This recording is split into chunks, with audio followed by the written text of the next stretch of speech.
Hello दोस्तों। Last video में हमने डिस्कस किया था कि हमारा जो कंप्रेसर का जो डिस्चार्ज था, जिसमें हमारा कंप्रेसिबल भी था और नॉन कंप्रेसिबल भी था, वो दोनों मिलके हमारा हाई प्रेशर रिसीवर में आ रहा था। ठीक है ना। हाई प्रेशर रिसीवर हम क्या कर रहे थे, ऊपर से तो हमने फ्यूल गैस को प्रोडक्ट निकाल दिया था, फ्यूल गैस का जो हमारा C1 प्लस C2 था। ठीक है।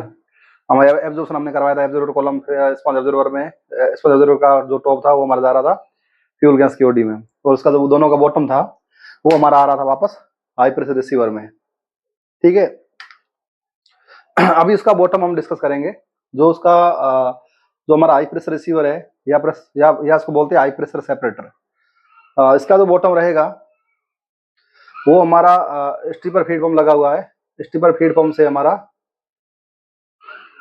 आ जाएगा स्टीपर कॉलम में। ठीक है। स्टीपर कॉलम हम क्या कर रहे हैं, जैसे हम एचपी रिसीवर का हमने ओवरहेड देखा था कि हमारा ऊपर फ्यूल गैस जा रही थी तो साथ में एलपीजी भी जा रही थी थोड़ा बहुत, तो एलपीजी को हमने सेटल कराने के नीचे बिठाने के लिए हमने उसमें गैसोलीन डाला था। तो गैसोलीन हमारा एब्जॉस्ट मीडिया गैसोलीन था, तो गैसोलीन क्या किया, जो हमारा फ्यूल गैस में जो हेवियर जा रहा था, एलपीजी जा रही थी, तो एलपीजी को क्या उसने नीचे सेटल कर दिया। ठीक है ना। तो जैसे ऊपर एलपीजी जा सकती है फ्यूल गैस के साथ, तो नीचे भी हमारा फ्यूल गैस थोड़ा बहुत आ सकता है। ठीक है ना। जो फ्यूल गैस हमारा एलपीजी और गैसोलीन मिक्सर के साथ जो आ रहा है, तो उसको हम क्या करेंगे, स्ट्रिप आउट करेंगे। तो स्ट्रिपर हमारा नीचे एलसीओ से हम रीबॉल करते हैं।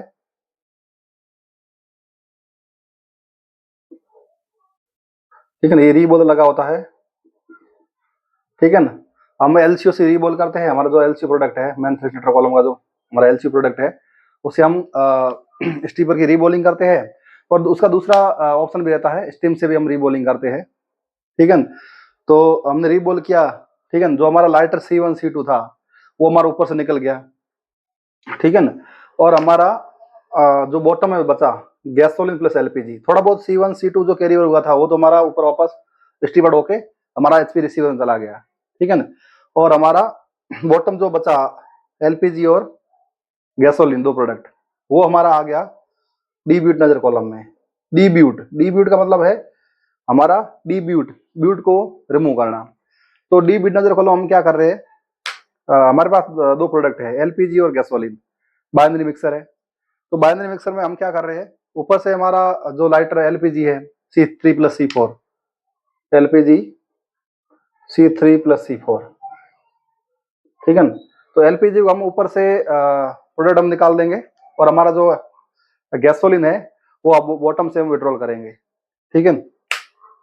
तो हमने डीब्यूट कॉलम में रीबॉइलिंग के लिए हमने जो हमारा एसयू प्रोडक्ट है, हेवी साइकिल ऑयल, उसे रीबॉइलिंग कर रहे हैं। दूसरा हम हमारा एक स्टीम का भी रीबॉल रहता है। ठीक है ना। ठीक है ना। तो स्टीम से भी रीबॉल करते हैं। ठीक है ना।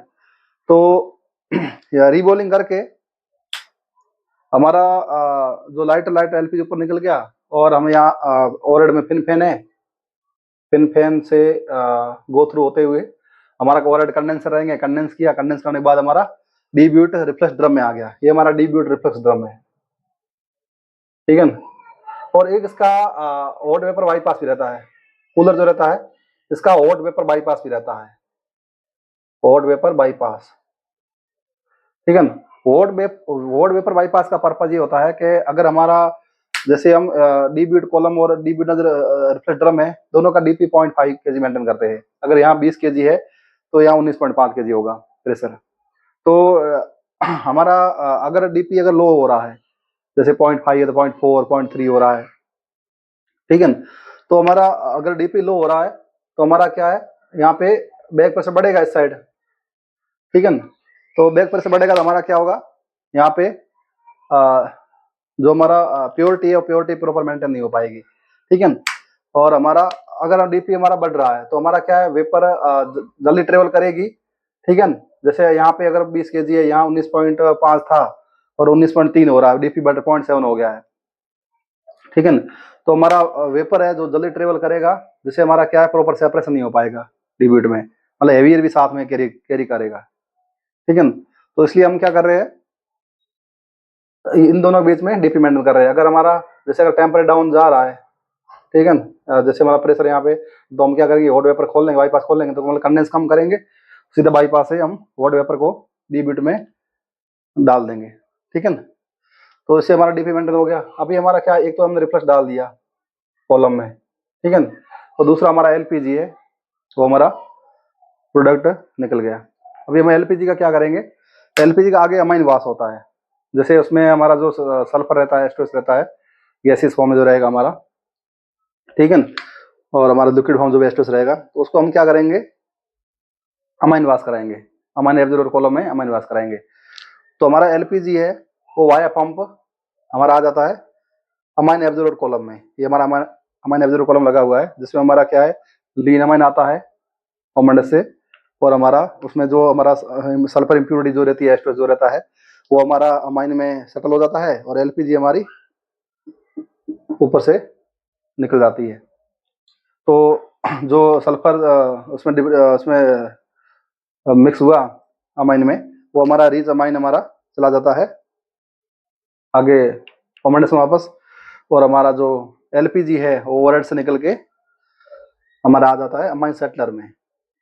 अमाइन सेटलर इसलिए दिया हुआ है कि अगर थोड़ा बहुत अगर एलपीजी के साथ अमाइन कैरियर होगा, तो वो अमाइन सेटलर में सेटल हो जाएगा, और इसके बॉटम में पंप दिया होता है, उसको अमाइन को वापस हम इस अमाइन के साथ भेज देते हैं, ठीक है। इसके बॉटम के साथ हमने लाइन कनेक्ट कर रखी है, तो उसमें हम भेज देते हैं।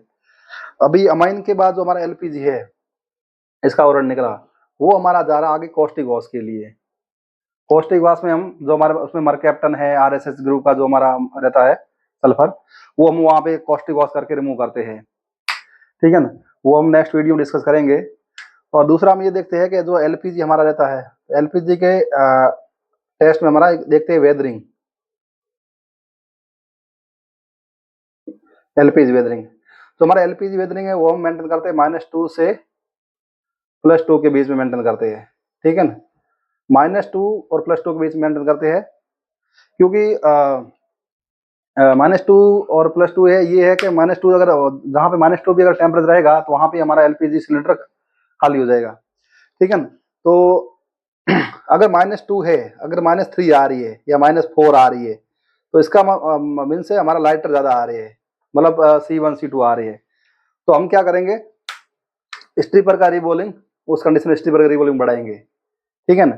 और अगर हमारा हेवियर आ रहा है, जैसे +3 आ रहा है या +4 आ रहा है, ठीक है ना, प्लस साइड आ रहा है, तो हमारा हेवियर ज़्यादा आ रहा है, गैसोलीन आ रहा है, तो हमारा हम यहाँ डी में क्या करेंगे, एक तो रिबोलिंग कम करेंगे, दूसरा हमारा रिफ्लेक्स है वो बढ़ाएंगे, ठीक है ना। तो ये डी पे एक्शन होगा एलपीजी की वेदरिंग को देखते हुए, ठीक है। और दूसरा हमारा क्या है, एक हम पेनिसिलिन टेस्ट करते हैं, डॉक्टर टेस्ट करते हैं। डॉक्टर हमारा टेस्ट है वो इसलिए करते हैं कि अगर हमारा एलपीजी में जो कॉस्टिक आ रहा है, ठीक है ना, तो कॉस्टिक अगर साथ में अगर जा रहा है, यहाँ पे अगर हमारा ये कॉस्टिक वाश हमने की है, उसमें अगर सल्फर हमारा प्रॉपर हमारा ट्रीट नहीं हुआ और सल्फर हमारा आगे ज़्यादा जा रहा है, तो हमारा डॉक्टर टेस्ट से हमारा फाइंड आउट हो जाएगा, ठीक है ना। और दूसरा हम करते हैं फिनोक्सिलिन टेस्ट। फिनोक्सिलिन टेस्ट में ये होता है कि हमारा अगर साथ में अगर कॉस्टिक कैरियर हो रहा है, हमने कॉस्टिक वॉश करा है एलपीजी का, तो हम लोग नेक्स्ट वीडियो देखेंगे हमारा कॉस्टिक वॉश कैसे रिएक्शन होती है, हमारा मरकैप्टन कैसे रिमूव होता है, तो नेक्स्ट वीडियो डिस्कस करेंगे, जिसमें हमारा कॉस्टिक वॉश गैसोलीन का भी होगा प्लस हमारा एलपीजी का भी होगा, ठीक है ना। हमारा गैसोलीन जो है बॉटम में हमारा हमको विड्रॉल होता है, तो उसके बाद हमारा कॉस्टिक वॉशिंग के लिए चला जाता है। वॉशिंग के लिए यही हम पहले कॉस्टिक वॉश करते हैं, फिर डी वाटर वॉश करते हैं, वो हम आगे नेक्स्ट वीडियो डिस्कस करेंगे। Thank you so much. और हम एलपीजी वेदरिंग और ये दो टेस्ट जो होते हैं, उसके लिए एक अलग से नया वीडियो बनाएंगे, ठीक है ना। तो मैंने और ये डिस्कशन किया है, ठीक है। हम पीएफडी और डिस्कस कर रहे हैं कि मतलब हमारा प्रोसेस कहाँ से कहाँ प्रोडक्ट कैसे बन रहे हैं, कैसे मतलब फीड से लेके हमारे प्रोडक्ट कैसे निकल रहे हैं, तो ये हम डिस्कस कर रहे हैं। अभी लास्ट हमारा एक इसका पार्ट बचा है जो हमारा ट्रीटिंग का है, जैसे हम गैसोलीन का कॉस्टिक ट्रीट प्लस हमारा एलपीजी का कॉस्टिक ट्रीट, ठीक है। Thank you so much.